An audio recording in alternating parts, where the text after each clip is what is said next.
और इंशाल्लाह इंशाल्लाह इसका रिजल्ट भी आपको देंगे। मेरी सुनीयत में एक बात आई है कि आजाद उम्मीदवार की कोई हैसियत नहीं होती।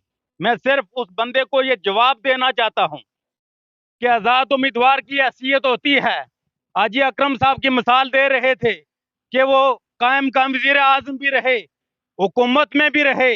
जब वो आजाद लड़े तो 2700 वोट लिया, लेकिन उन्होंने 2700 नहीं लिया था, 2680 लिया था।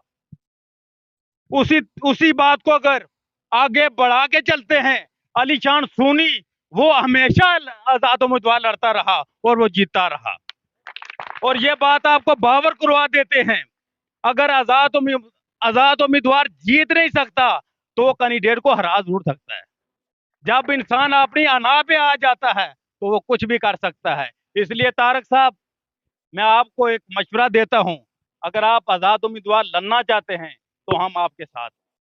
और सब आदमी से आप मशवरा कर लें, जो भी आवाम फैसला करेगी हम आपके साथ हैं। बस पहले से डिसीजन है कि एक दफा डिस्ट्रिक्ट काउंसिलर उधर से और एक दफा इधर से।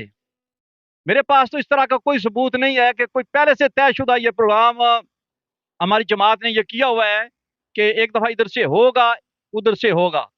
अगर आप लोगों को ये पता था कि ये डिसीजन है तो राजा तारक और अहमद रजा साहब को आप कहते कि आप डिस्ट्रिक्ट काउंसिल का इलेक्शन क्यों लड़ रहे हैं? ये तो डिसीजन है कि डिस्ट्रिक्ट काउंसिल इस दफा उधर से होगा, तो ये क्यों दोनों तकलीफ करें? 10,000 रुपया हमने फीस भी जमा करवाई है, दौड़ बाग भी लगाई है। तो मेरी ये पॉइंट इनका मेरी समझ से बाहर है। जो पिछले की बात मैंने बताई है, यूथ का जो सदर है वो गुलपुर का है। डॉक्टर साहब किधर हैं? एमएलए का टिकट जो है वो गुलपुर है। मुस्लिम लीग नून का जो सदर है वह गुलपुर से है। तो हम पिधे नहीं हो तो करें क्या? और ठहरा जी था हक नहीं है। दूसरा दूसरे नंबर पे अगर आप किसी किसी का एहसान फरमोश करेंगे, देखें हमने हमेशा चौधरी यासीन की मुखालफत की है, हमेशा मतलब डट के डंके की चोट पे की है। ये सामने आपको काला के अंदर ये नाले के ऊपर जो पुल बना हुआ है ये किसने दिया है? ये अगर अगर ये ईमान का तकाजा है हमारा ईमान का, तो कम से कम उस बंदे का ये तो कम से कम गिनती कर दे, नहीं अधूरा छोड़ा है जो भी किया जो काम किया है। इसके अलावा 1 या 2 किलोमीटर जो सड़क पुख्ता हुई है चौधरी यासीन के दौर में, आप उसको भी नजरअंदाज ना करें प्लीज। इस तरह करेंगे आइंदा कोई लीडर हमारा काम नहीं करेगा। इसके अलावा बात यह है कि हम किसके पास जाते हैं? वोट देने के बाद हम घर में बैठ जाते हैं तो कहते हैं जी फलां ने कोई चीज दी नहीं है। देता वही है जिसके पास हम जाते हैं, काम करता है उसको अल्लाह ताला की जात उसका अजर देती है। ना मैं दे सकता हूं ना आप में से कोई दे सकता है, ठीक है? जो नेक काम करेगा अल्लाह ताला की जात उसके खाते में डाल देगी। हमारे जो दूसरे कैंडिडेट थे हाफिज अहमद रजा साहब, उनको मैं वक्त देता हूं कि वो आए अपने ख्यालात का इजहार करें। अहमद रजा साहब, सॉरी। बिस्मिल्लाहिर्रहमानिर्रहीम। कुव्वते इश्क से हर पस्त को बाला कर दे, कुव्वते इश्क से हर पस्त को बाला कर दे, दहर में इसमें मोहम्मद का उजाला कर दे। कि मोहम्मद से वफा तूने तो हम तेरे हैं, कि मोहम्मद से वफा तूने तो हम तेरे हैं, ये जहां चीज है क्या लोह कलम तेरे हैं। इस पिंडाल में बैठे हमारे बुजुर्ग, दोस्त और भाई, जितने भी आप दूर और नजदीक से तशरीफ लाए, हम आपका तहे दिल से मशकूर व ममनून हैं कि आपने अपना कीमती वक्त निकाल कर हमारी हौसला अफजाई की। आज की जो जो मीटिंग है ये आप सब पे यहाँ है। इसका मकसद क्या है कि डिस्ट्रिक्ट काउंसलर के लिए हम 5 उम्मीदवार थे। हमें ये भी पता था कि टिकट एक को मिलना है। चमकर ख्वास से हम 2 उम्मीदवार थे, एक राजा तारक साहब और मैं खुद डिस्ट्रिक्ट काउंसलर के लिए उम्मीदवार था। अब जो टिकट की तकसीम की गई इस पे हम इत्तेजाजन यहाँ मौजूद हैं कि ये चमकर ख्वास का हक बनता था।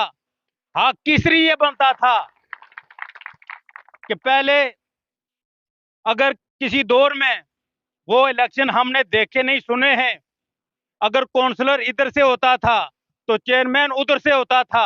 अब सिचुएशन डिफरेंट है। वो डिफरेंट इसलिए है कि पार्लिमानी लीडर उस वक्त केजलानी में हुआ करता था, इसलिए जो टिकट की तकसीम हुई हमें इत्माद में भी नहीं लिया गया। ये हमारा हक था। टिकट जिसको भी दिया जाता, चाहे वो आफ्ताब पोता साहब को ही देते, लेकिन जो 5 कैंडिडेट थे उनको इत्माद में लेना चाहिए था। हमें कोई इत्माद में नहीं लिया गया। मास्टर फयाज साहब ने बात की कि अगर मैं आज़ाद इलेक्शन लड़ना चाहता हूं, मैं आपको ये बताना चाहता हूं कि मैं आज़ाद इलेक्शन नहीं लड़ूंगा। अगर तारक साहब लड़ते हैं तो हम इनके साथ हैं और इनका सपोर्ट करेंगे, और इंशाल्लाह इंशाल्लाह इसका रिजल्ट भी आपको देंगे। मेरी सुनीयत में एक बात आई है कि आज़ाद उम्मीदवार की कोई हैसियत नहीं होती। मैं सिर्फ उस बंदे को ये जवाब देना चाहता हूं कि आज़ाद उम्मीदवार की हैसियत होती है। हाजी अकरम साहब की मिसाल दे रहे थे कि वो कायम काम वजीर आजम भी रहे, हुकूमत में भी रहे। जब वो आज़ाद लड़े तो 2700 वोट लिया, लेकिन उन्होंने 2700 नहीं लिया था, 2680 लिया था। उसी बात को अगर आगे बढ़ा के चलते हैं, अली शान सूनी वो हमेशा आज़ाद उम्मीदवार लड़ता रहा और वो जीतता रहा। और ये बात आपको बावर करवा देते हैं, अगर आज़ाद उम्मीदवार जीत नहीं सकता तो वो कैंडिडेट को हरा जरूर सकता है।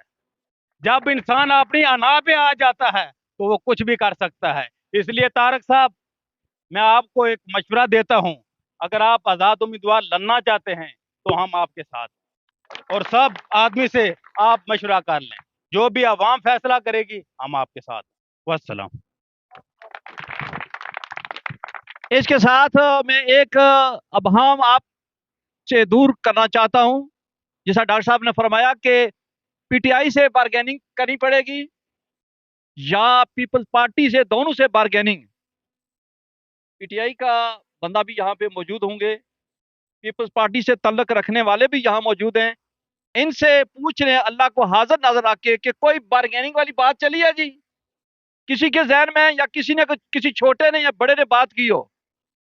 सारी चीजें मैंने स्टेज के हवाले से आप तक पहुंचा दी हैं। बाकी ये मतलब है मुख्तलिफ तरह की चीजें फैलाना कि ये हो जाएगा वो हो जाएगा, सियासत में होते रहते हैं, ये बात मतलब नहीं है। सियासी बात साइंसी कोई भी हरफ आखिर नहीं होती, ये ध्यान में रखें। भाई कुरान की बात तो नहीं है ना कोई, ये सियासी है। वोट आप लोगों ने देने, मेहनत आप लोगों ने करनी है, बाकी मामला सारे तारक साहब ने करने।